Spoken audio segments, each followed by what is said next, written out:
जय माता दी सभी को। इस वीडियो में हम लोग जानेंगे कि आप माता वैष्णो देवी जाने के लिए ऑनलाइन बैटरी कार की बुकिंग कैसे कर सकते हैं। सबसे पहले आपको online.maavaishnodevi.org के ऊपर जाना है और यहाँ पे अपना लॉगिन कर लेना है।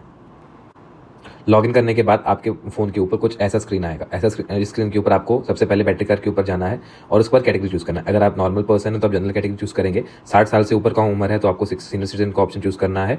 एंड अगर आपको कोई डिसेबिलिटी है तो आप दिव्यांग भी चूज कर सकते हैं। उसके बाद आपको चूज करना है कि आप कितने यात्री जा रहे हैं। नंबर ऑफ पिलग्रिम मैक्सिमम एक टिकट में 5 बुक कर सकते हैं। मैं एक सिंगल पर्सन जाना चाहता हूं तो मैं एक के ऊपर क्लिक करके सिलेक्ट कर लेता हूं। उसके बाद अगर आपके साथ 5 साल से बच्चे कुछ ट्रैवल कर रहे हैं तो आपको यहाँ पे नंबर ऑफ चिल्ड्रन भी चूज करना है। तो यहाँ पे अगर आपके साथ सिर्फ एक बच्चा ट्रैवल कर रहा है तो एक चूज करिएगा। अगर आपके ज्यादा बच्चे ट्रैवल करते तो उसके हिसाब से संख्या चूज करिएगा। उसके बाद आपको चूज करना है कि आपको कौन से रूट से जाना है। अगर आप भवन से अर्धकुंवारी आना चाहते हैं तो आपको 300 रुपये का किराया पड़ेगा। अगर आपको अर्धकुंवारी से भवन जाना है तो आपको 450 रुपये का किराया पड़ेगा। अगर अभी मैं मानता हूँ कि मेरे को अर्धकुंवारी से भवन का बुकिंग करना है तो मैं वो चूज करता हूँ। उसके बाद आपको चूज करना है कि आपको कौन सी तारीख को यात्रा करनी है। अगर जैसे आप देख सकते हैं कि काफी सारी तारीखें रेड हैं तो उनका बुकिंग नहीं कर सकते। जो बुकिंग आपको अवेलेबल है वो आपको हरे में दिखाएगा। जैसे कि अभी आप देख सकते हैं अप्रैल में सिर्फ 29 तारीख का टिकट अवेलेबल है, मई में सिर्फ 24 तारीख का टिकट अवेलेबल है और जून में हमारे पास 16 से लेकर 30 तारीख का टिकट बुक है। अभी मैं चाहता हूँ कि मैं 26 जून को जाऊँ तो मैं 26 जून यहाँ पे सिलेक्ट कर लेता हूँ। उसके बाद आपको यहाँ पे स्लॉट्स दिखाएगा कि आपको किस टाइम पे दरबार जा सकते हैं, कितना उसका टिकट का कोटा अवेलेबल है। अभी जैसे कि आप देख सकते हैं कि 3 बजे का कोटा खाली है 15:00 का, तो मैं 3 बजे का कोटा चूज कर लेता हूँ। उसके बाद यहाँ पे कुछ बेसिक डिटेल डालना है, मैं वो डाल देता हूँ अपने बारे में, जैसे कि मेरा नाम, मेरा फोन नंबर, मेरा ईमेल आईडी,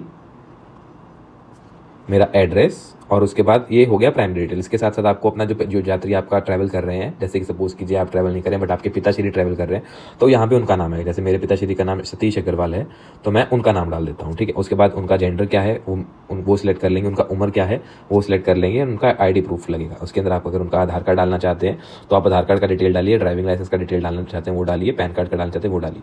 मैं आधार कार्ड चूज कर रहा हूँ और एक नंबर डाल देता हूँ।